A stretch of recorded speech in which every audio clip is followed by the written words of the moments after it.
Excellences, Monsieur le Président de la 78e session de l'Assemblée générale des Nations unies, Excellences, Monsieur le Secrétaire général de l'Organisation des Nations unies, distinguées personnalités, au nom de son Excellence le capitaine Ibrahim Traoré, président de la transition, chef de l'État, recevez les salutations fraternelles du peuple et du gouvernement du Burkina Faso. Au nom du peuple burkinabé, je m'incline respectueusement sur la mémoire des grands leaders dans le monde qui ont fait rêver et espérer d'une société humaine juste et équitable à travers leur engagement, détermination et esprit de sacrifice. Je cite notamment Fidel Castro de Cuba, Patrice Émeric Lumumba du Congo, Modibo Keïta du Mali, Ruben Unyobe et Félix Moumié du Cameroun, Sylvanus Olympio du Togo, Che Guevara de l'Argentine, Martin Luther King et Malcolm X des États-Unis d'Amérique, Nelson Mandela de l'Afrique du Sud, Jomo Kenyatta du Kenya, Amilcar Cabral de la Guinée-Bissau et des îles Cap-Vert, Marianne Ngouabi du Congo-Brazzaville, le capitaine Noël Isidore Thomas Sankara du Burkina Faso, etc. Ces leaders ont été pour la plupart exécutés de façon violente et d'autres assassinés à travers le feu des prisons et des empoisonnements. Leur seul crime a été pour chacun d'eux l'incarnation des rêves, des ambitions, de l'espoir des peuples meurtris, violés, violentés et pillés. Monsieur le Président, ma présence à cette tribune honorable des Nations Unies, au nom du Burkina Faso, pays des hommes intègres, n'est pas pour ériger des murs de lamentation. Je ne suis non plus pas là pour vous livrer violence, mais j'ai été plutôt mandaté en sacrifice pour vous dire que le mensonge d'État, l'hypocrisie diplomatique, la boulimie du pouvoir, la recherche effrénée du gain, l'esprit démoniaque de domination et d'exploitation de l'homme par l'homme sont les vrais plaies qui gangrènent notre vivre ensemble et font courir toute la société à sa perte, y compris donc notre organisation, l'ONU. Son Excellence, M. Antonio Guterres, secrétaire général de l'Organisation des Nations Unies, Son Excellence, M. Joe Biden, président des États-Unis, Son Excellence, M. Denis Francis, représentant permanent de la Trinité et Tobago auprès des Nations Unies, élu président de la 78e session de l'Assemblée générale, Son Excellence, M. Luis Inácio Lula da Silva, président de la République fédérative du Brésil, permettez-moi de reprendre ici des parties de vos propos, discours respectifs prononcés à cette même tribune, à l'ouverture de cette 78e session. Primo, je cite, « Nous sommes dans un monde sans dessus-dessous. Des cadavres jonchent les plages où des milliardaires se prélassent. » Pour la deuxième personnalité, je cite, « Nous sommes à la croisée des chemins. Nous avons une cause commune, à savoir léguer à nos enfants un monde avec un bon climat social. » Fin de citation. Pour la troisième personnalité, je cite, « Malgré les difficultés, nous pouvons nous en sortir. Ce ne sont pas les capacités qui manquent, mais la volonté politique. Sinon, nous pouvons apporter le progrès et la paix pour tous. » Fin de citation. Pour la quatrième personnalité, je cite, « Il y a dissonance entre les discours et les pratiques, les faits. Le Conseil de sécurité de l'ONU est paralysé. L'ONU doit assumer ses fonctions d'un monde solidaire et équitable, conformément aux principes édictés dans la charte. Cela suppose qu'on ait le courage de lutter contre les inégalités. » Fin de citation. La quintessence des expressions de ces quatre autres personnalités signifie clairement que les inégalités dans le monde sont voulues, sinon qu'avec un minimum de courage et de volonté politique, nous pouvons, à défaut de les éradiquer, les améniser à leur congrue expression. En effet, chaque année, les discours pleuvent au même titre que les promesses et engagements. Les preuves de la dissonance entre les discours et les faits sur ces questions de principe contenues dans la charte de l'ONU dont la justice, l'égalité, la dignité, l'intégrité, le droit à l'autodétermination, la souveraineté des États, l'inviolabilité du territoire et le respect du droit international sont ce qui se passe en Libye, dans le Sahel, précisément sur le Niger et sur la crise entre la Russie et l'Ukraine. D'abord, en Libye, suite à cette catastrophe diluvienne, des milliers de voix ont été fauchées, des milliers de vies donc ont été fauchées, pour badigeonner nos consciences de tranquillité transparente. Chaque nation se précipite pour présenter sa compassion, sa solidarité. C'est certes pour donner l'impression que nous vivons en société et que nous défendons des valeurs. L'honnêteté intellectuelle le recommande et l'histoire des consciences nous reflète que nous devons présenter nos sincères excuses au peuple libyen pour avoir été, collectivement et individuellement, par passivité condamnable ou par complicité active et inacceptable, aux côtés des bourreaux qui ont été la première catastrophe anthropique en Libye.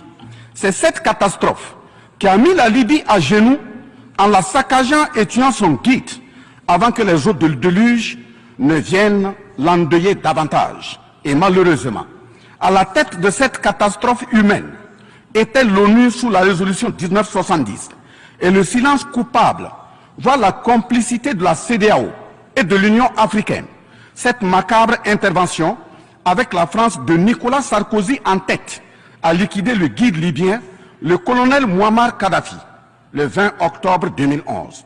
Si les condoléances au peuple libyen avaient un minimum de bon sens et sans hypocrisie, cette diplomatie macabre n'aurait jamais lieu autour du cas du Niger pour y créer une Libye bis. Ensuite, pour preuve que les relations internationales sont teintées d'une haute hypocrisie diplomatique, dénudées de conscience, de morale, de dignité, d'intégrité, de justice, donc de paix, ce sont encore les mêmes gesticulations dans un aliment scandaleusement mortifère qui s'agitent comme des fauves autour de leur proie blessée pour la dévorer.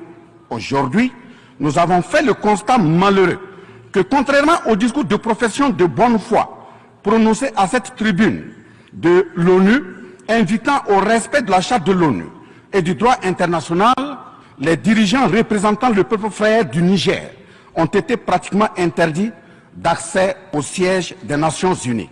Le Burkina Faso condamne fermement cette manœuvre sordide qui relève de pratiques moyenâgeuses. Cela ne peut évidemment se faire que par des esprits en perte de valeurs essentielles pour toute vie harmonieuse en société.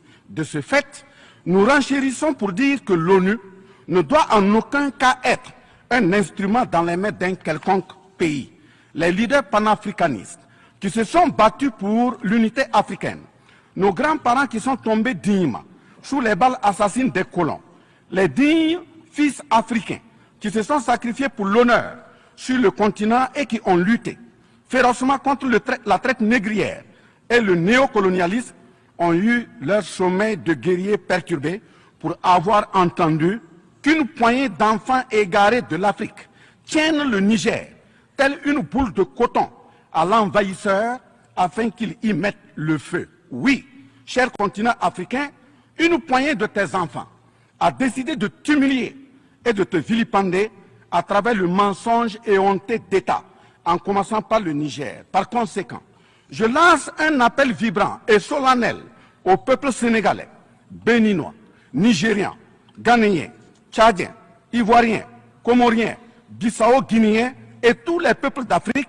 à se mobiliser davantage dans la fraternité et la solidarité africaine afin d'éviter que les impérialistes mettent le feu au Niger, comme le cas de la Libye. Monsieur le Président, Monsieur le Secrétaire général, distingué personnalité, j'insiste à cette tribune de l'ONU et devant le monde entier que la CEDEAO, l'Union africaine et l'ONU doivent impérativement se muer en des organisations véritables des peuples en lieu et place de structures d'une minorité de chefs d'État. Elles ne doivent pas être utilisées et instrumentalisées pour déstabiliser des pays frères en assassinant leurs leaders. Ce n'est qu'à ce prix que la charte de l'ONU et le droit international auront un sens. Enfin, parlant de la charte de l'ONU et du droit international, un conflit entre la Russie et l'Ukraine est entretenu et voulu par certaines puissances. Ainsi, plusieurs pays occidentaux, notamment les États-Unis et l'Union européenne, y ont déversé toute sorte de soutien, notamment militaire. Les populations civiles ukrainiennes, engagées comme volontaires, dont certains pilotent même des chars, sont félicités et traités de patriotes. Le Mali, le Niger et le Burkina Faso font face à une guerre qui leur a été imposée par l'impérialisme sous le couvert de terroristes de toute acabit, sémant terreur et désolation. Malgré l'existence de cette même charte des Nations Unies, avec ses principes d'égalité, de justice d'une part, et d'autre part, le même droit international invoqué, à cette tribune de l'ONU, il y a nettement un fossé abyssal dans le traitement des questions. En effet, prenant le cas du Burkina Faso, les populations civiles, face aux incursions barbares et meurtrières des terroristes, ont décidé de s'engager aux côtés des forces de défense et de sécurité. Ces populations ainsi engagées, formées et encadrées par les FDS, sont appelées des volontaires pour la défense de la patrie. Ainsi, au Burkina Faso, nous avons 58 000 VDP, dont 42 000 VDP communaux et 16 000 VDP nationaux qui combattent sur tous les fronts aux côtés des forces de défense et de sécurité formées, encadrées, orientées par elles. Celles-ci n'agissent que sur instruction et surveillance des FDS et conformément à des textes réglementaires en vue de protéger leur vie et leurs biens. Ce sont ces patriotes que certains chefs d'État de la CEDEAO et de l'Union africaine, sur instrumentalisation de puissances impérialistes capitalistes, tentent de faire croire à la communauté internationale que ce sont des milices. C'est cela le mensonge éhonté d'État. Monsieur le Président, si la communauté internationale était honnête et sincère dans son engagement contre le terrorisme, il ne perdurera point, de sorte à ce que des populations civiles s'engagent et se forment pour assurer leur propre défense. Parlant d'un manque de franchise de cette communauté internationale, voici les exemples. Premièrement, lorsque le Mali, le Burkina Faso, le Niger et d'autres pays se sont organisés sur leurs frontières communes en mutualisant leurs forces pour faire face au terrorisme, la France est venue de nulle part imposer son instrument qu'est le G5 Sahel. Aujourd'hui, la CEDEAO, qui a subitement une force d'intervention pour établir des démocraties, a annoncé un apport de 2 milliards de dollars US. Mais à la création de cette G5 Sahel, jusqu'à nos jours, à sa vaporisation, cette CEDEAO n'a pu débourser que 25 millions de dollars, 25 millions de dollars US. Où est donc le sérieux dans la défense des vies humaines prônée par la Déclaration universelle des droits de l'homme et des peuples? Deuxièmement, le Burkina Faso subit des sanctions cyniques suite au coup d'État du 30 septembre 2022.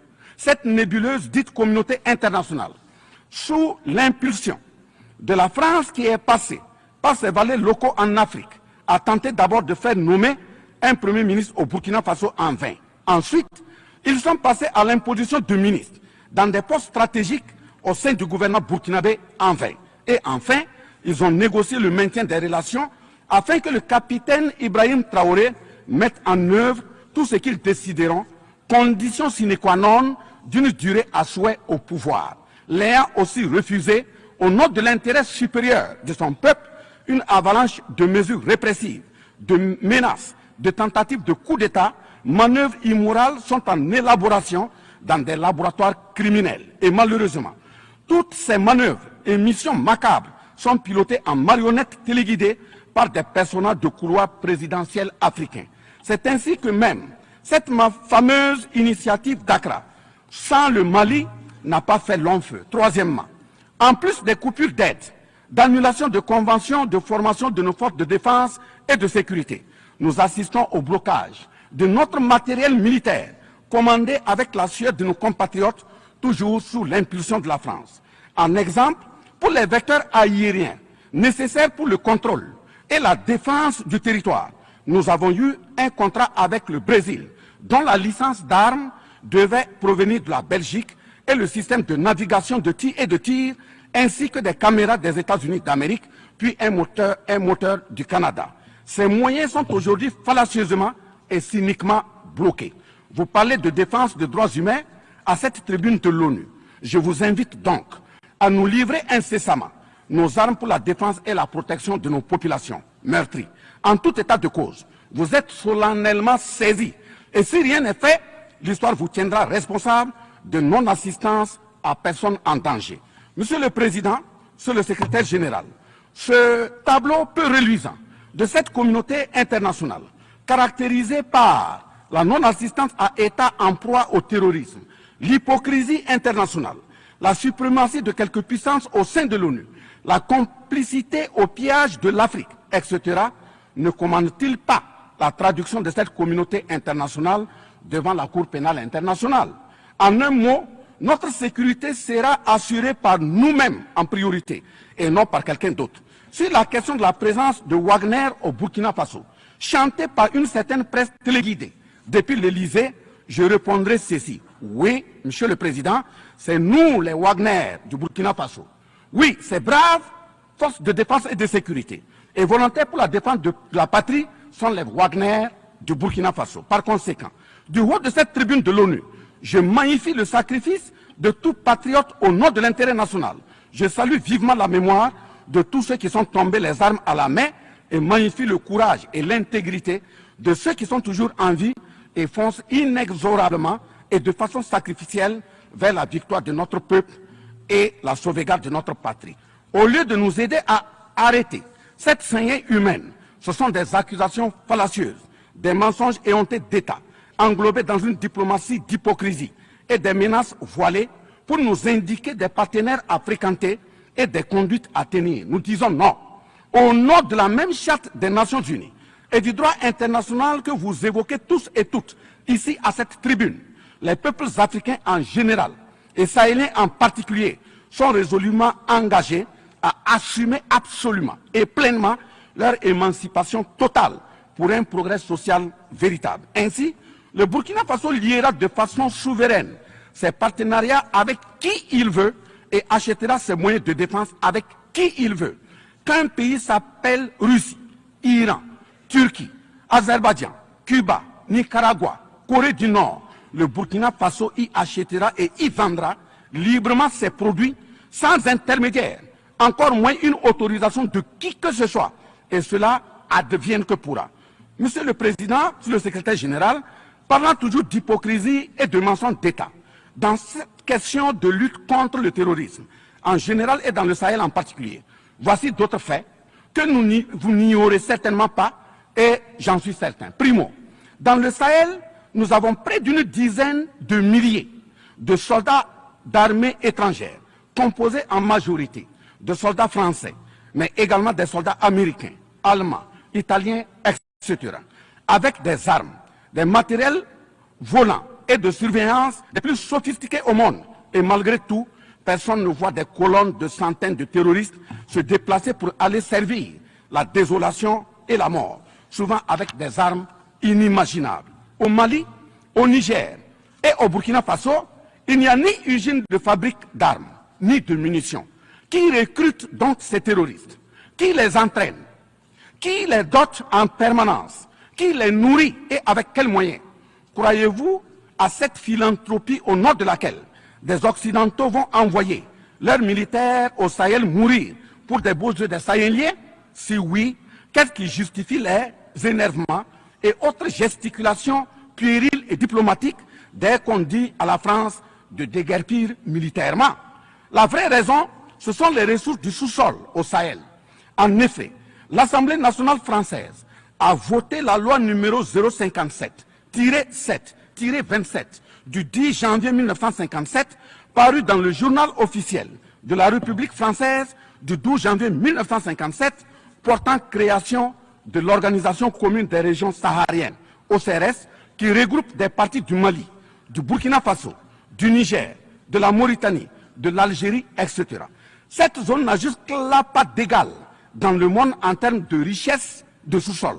À titre d'exemple, la nappe phréatique la plus importante va de la Mauritanie à la Somalie, en passant par le Mali, l'Algérie, la Libye, le Niger, etc. Le journal Le Monde du 23 juillet 1957 avançait le chiffre de 6 à 7 millions de tonnes de pétrole comme production potentielle annuelle du Sahara. En plus de ces ressources naturelles, nous avons l'uranium, l'or, le cobalt, le zinc, le diamant, le lithium, le cuivre, etc. Si vous, les Occidentaux, vous aimez tant les Sahéliens pour y amener vos militaires, mourir au nom de la démocratie, de la liberté, des droits humains et de la paix, pourquoi tout le continent africain, qui compte 1,3 milliard d'habitants, dont le deuxième continent le plus peuplé, avec 30 415 873 km² et 54 États, n'a aucun siège permanent au sein du Conseil de sécurité avec un droit de veto. N'est-ce pas là, au-delà d'un crime d'État, un crime onusien? Donc, acte aux mentions diplomatiques grossiers consistant à dire que ces puissances impérialistes viennent au Sahel pour défendre la démocratie et des droits humains. Parlant de droits humains, je vous rappelle que la première charte au monde sur cette question de droits humains de l'homme est bien celle de Kouroukan Fougan de 1236 au Mandé actuel Mali. De ce fait que les moralisateurs expansionnistes gardent leur rhétorique de respect des droits humains à géométrie variable pour leurs terroristes qu'ils encadrent. Secondo, l'Afrique n'aime pas comparer les morts. C'est un manque d'éducation que de le faire.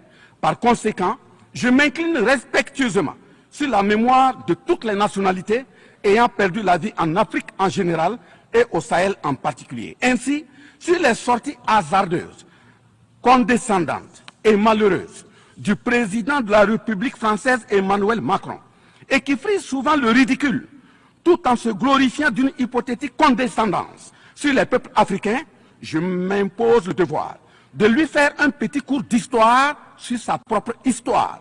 Voilà pourquoi les salles de classe sont faites pour que les enfants apprennent les cours et grandissent bien, que de s'adonner à autre chose, au risque de se perdre à jamais. Mais pour commencer, je précise qu'aucun peuple africain ne s'est opposé au peuple français. Il n'y a pas donc de sentiment anti-français en Afrique. Il n'y en aura jamais du fait de notre légendaire hospitalité et amour du prochain.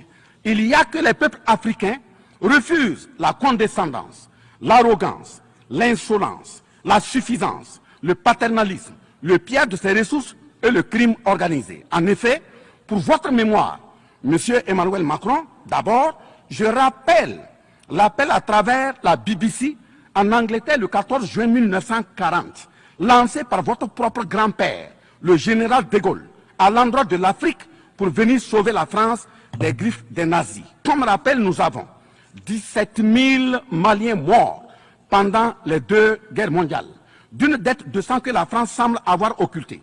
S'ils le veulent, qu'ils aillent dans le livre, confère livre de Bakary Kania, professeur agrégé de l'université Sorbonne. J'ajoute dans ce même document, à la page 344, au tableau 21, les vétérans soudanais des deux guerres. Il en résume un total du Burkina Faso, du Mali et du Niger à 82 208 combattants qui sont tombés. Et au niveau de l'Afrique occidentale française, il y a eu 154 519 combattants mobilisés, qui se confèrent donc aux sources Henri Léger, rapport de fin de mission en AOF Dakar, le 13 juin 1950, archives du Sénégal, code 4 D 68, entre parenthèses 89, voire annexe 5. Ensuite, le 17 novembre 1986, François Mitterrand, président français d'alors, en réponse au capitaine Thomas Sankara, disait ceci, je cite, « L'Afrique a été pillée. J'ai parlé de matières premières. J'aurais dû parler des hommes. Pendant des siècles, on vous a exploité humainement. On a volé vos hommes, vos femmes, vos enfants. On s'est servi de vous. Je comprends votre refus, votre révolte, et j'approuve votre combat. Vous avez raison de refuser d'être un continent sacrifié. Le moment est venu où vous devez vous-même développer vos économies à partir de ces biens et de ces hommes. Et le devoir de ces pays qui ont profité abusivement du travail africain, c'est de restituer à l'Afrique une part de ce qui a été pris au travers des siècles derniers. Fin de citation. Effectivement, l'Afrique a toujours été vachement pillée, mais elle reste riche en hommes, en valeur et en richesse minière. Pour preuve, parlant de ses ressources minières, l'Afrique, c'est 30% des ressources minérales mondiales, 40% des réserves d'or, 33% des réserves de diamants, 80% des réserves de coltan, 60% des réserves de cobalt, 55% des réserves en uranium, etc. C'est pour la défense ferme de cette Afrique que la jeunesse africaine est plus que jamais debout. Monsieur Macron, avez-vous encore besoin d'un peu d'histoire pour vous remémorer? Enfin, bien avant cette sortie regrettable et donc malheureuse du président français Emmanuel Macron, il s'était attaqué, comme tant d'autres de ses compatriotes politiciens, à la maternité africaine. Et là aussi, je tiens à lui rappeler que l'Allemagne compte 80 millions d'habitants environ sur une superficie de 347 000 km² face au Congo, qui a 95 millions d'habitants sur une superficie de 2 345 000 km². Deuxièmement, la Belgique compte 11 millions d'habitants sur une superficie de 30 000 km² face au Gabon, qui a 2,5 millions d'habitants sur une superficie de 267 000 km². Troisièmement, la France compte 68 millions d'habitants sur 672 329 km² face à la Namibie, qui compte 2,5 millions d'habitants sur une superficie de 825 000 km². C'est fort de tout ce qui précède que, justement, Aimé Césaire, paix à son âme, disait, je cite, « L'Afrique est le seul continent au monde où les populations chantent et dansent et applaudissent pour ceux qui les appauvrissent, les affament et les torturent. Le malheur de l'Afrique, c'est d'avoir rencontré la France. » Fin de citation. Certes que l'Occident a violenté, volé et violé l'Afrique. Quelle est notre part de responsabilité en tant que dirigeants africains? N'est-ce pas nous, dirigeants africains, qui prêtons le flanc pour qu'on nous piétine? En effet, nous avons abandonné notre identité pour ne rien être. Nos noms ont disparu pour faire place à d'autres noms importés et qui ne collent pas à nos réalités. Il nous faut reconquérir notre culture. Nous avons singé en copiant l'Occident, en monogamie. Voilà qu'aujourd'hui, on veut nous faire croire que des contre-valeurs, des attitudes contre la nature relèvent du ressort de la liberté. Il ne sera pas question d'homosexualité en Afrique. Je le répète, il ne sera pas question d'homosexualité chez nous. Monsieur le Président, ce qui vient d'être décrit sont les étiquettes profondément malheureuses d'une ONU aujourd'hui résumée qu'à sa portion de forme, car 1,2 milliard de personnes sont plongées dans la misère. 2 000 milliards de dollars US dans l'armement. 20 fois le budget de l'ONU dans le nucléaire. Sur les questions de développement, l'Afrique reçoit du FMI et de la Banque mondiale 34 milliards de dollars contre 160 milliards de dollars pour l'Occident. La paralysie du Conseil de sécurité de l'ONU, la paralysie de l'Organisation mondiale du commerce, la montée des tensions suite au repositionnement géostratégique. L'Organisation mondiale du commerce également encore bloquée. Le Fonds monétaire international, FMI et la Banque mondiale qui fonctionnent en véritable usurier. L'Organisation mondiale de la santé qui est de plus en plus dominée par les firmes pharmaceutiques de rente, donnant ainsi une priorité commerciale que sociale aux vaccins tels que le vaccin contre la Covid-19. L'ONU qui devient de plus en plus l'ombre d'elle-même de par les tentatives de sa prise en otage par un conglomérat de puissances internationales impérialistes, brouillant ainsi la clarté et le sérieux dans ses prises de position, etc. Par conséquent, les peuples africains en général, et sahéliens en particulier, se battront vigoureusement pour que la CEDEAO, l'Union africaine et l'ONU soient des institutions au service véritablement des peuples du monde pour leur profonde émancipation et le progrès social véritable. Parce que ce sont les manquements de ces organisations, leur manque de sincérité, leurs décisions clientélistes et à géométrie variable, la couverture des tripatouillages constitutionnels, avec leur lot de crimes, la promotion de la mauvaise gouvernance, le pillage, la désorganisation sociale et la corruption qui conduisent immanquablement au coup d'État, qui ne sont donc que des conséquences. Traitons donc les causes et les conséquences disparaîtront d'elles-mêmes. Mais si nous continuons avec ce jeu de l'Autriche, à la diplomatie d'hypocrisie, aux mensonges éhontés d'État, aux crimes organisés, au tripatouillage constitutionnel et à la fabrication de l'armée à la tête de nos États africains, même l'ONU risque de ne pas échapper à un coup d'État.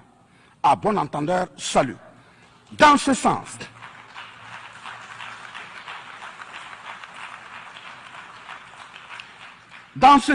et afin de prendre leur destin en main, le Mali, le Niger et le Burkina Faso ont signé l'Alliance des États du Sahel, en abrégé AES.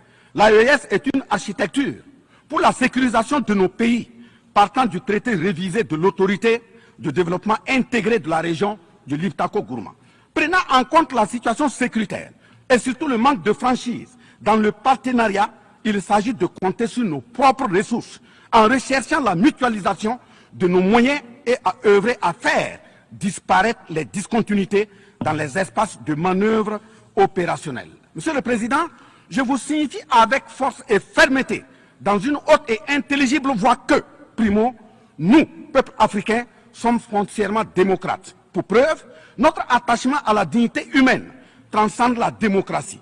Ce que nous refusons, c'est moins donc la démocratie que le piège de la démocratie qui nous est tendu. Ainsi, la démocratie électoraliste s'est avérée un moyen de contrôle de nos États à travers le jeu de chaises musicales de dirigeants très souvent imposteurs, corrompus, voleurs, violeurs de constitution, car étrangers au seul intérêt de nos États africains qui vaillent. Secondo, nous, Africains, sommes-nous aujourd'hui reconnus dans notre dignité d'homme, au sens de un homme égal à un homme?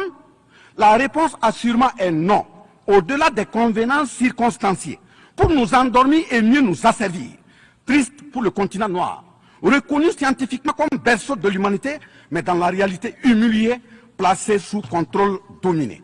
Des indépendances factices aux guerres fratricides, de la démocratie électoraliste aux aides biaisées, des guerres de rapine au terrorisme malicieusement fabriqués, entretenus et injectés dans nos contrées africaines, notamment au Mali, au Burkina Faso et au Niger.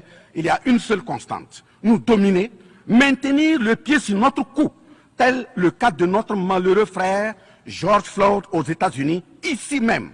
Est-ce cela la démocratie? Et il se trouve des partisans de cette conception étriquée de la liberté pour justifier intellectuellement l'asservissement et la barbarie contre nos peuples en lutte pour leur dignité et leur souveraineté au nom d'un principe paradoxal de liberté qui, in fine, assassine la liberté. Oh liberté, quel crime n'a-t-on pas commis en ton nom? C'est pourquoi nous décidons désormais de dire non. Non à tous ces amis qui veulent du bien au point de nous menacer de guerre pour imposer leur amitié. Nous adapterons notre démocratie tant brandie et chantée par des loups dans des pots de bélier afin de sécréter par nous-mêmes le leadership politique adéquat pour nos peuples en vue de leur bonheur.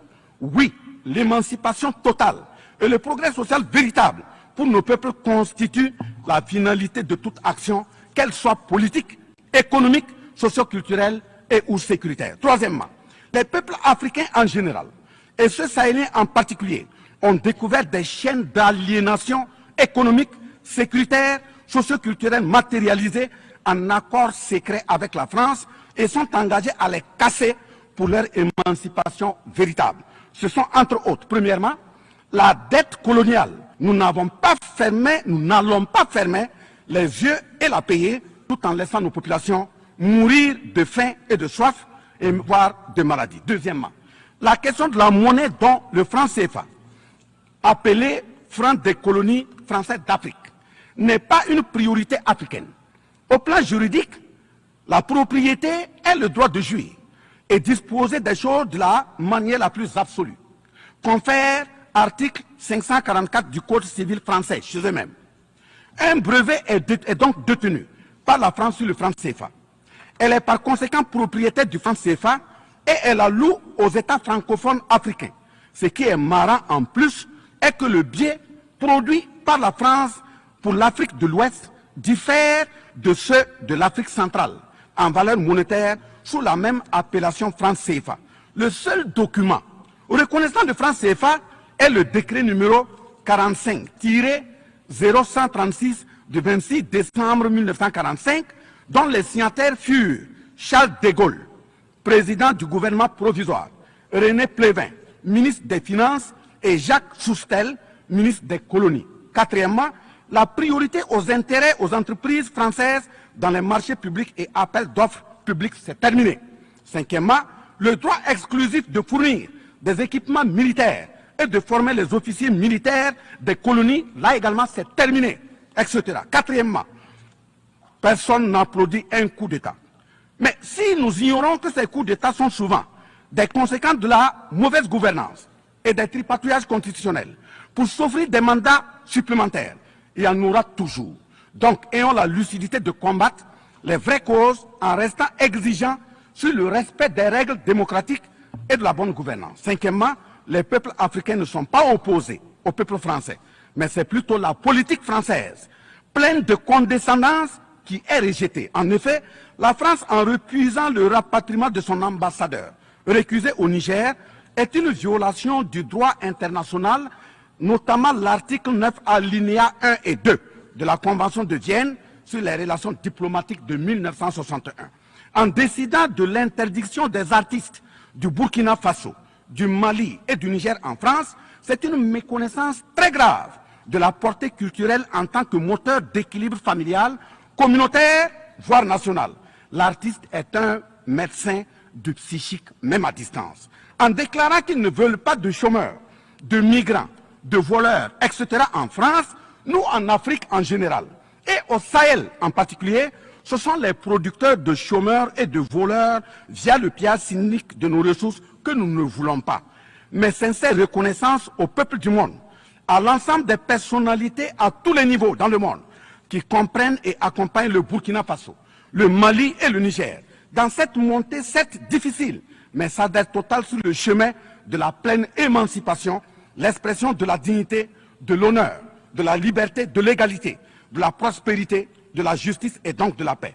Face à la situation que traverse le Burkina Faso, le gouvernement burkinabé a mis en œuvre des actions vigoureuses à travers l'adoption d'un nouveau plan de développement, le plan d'action pour la stabilisation et le développement, et ses 4 axes prioritaires qui sont, premièrement, la lutte contre le terrorisme et la restauration de l'intégrité territoriale.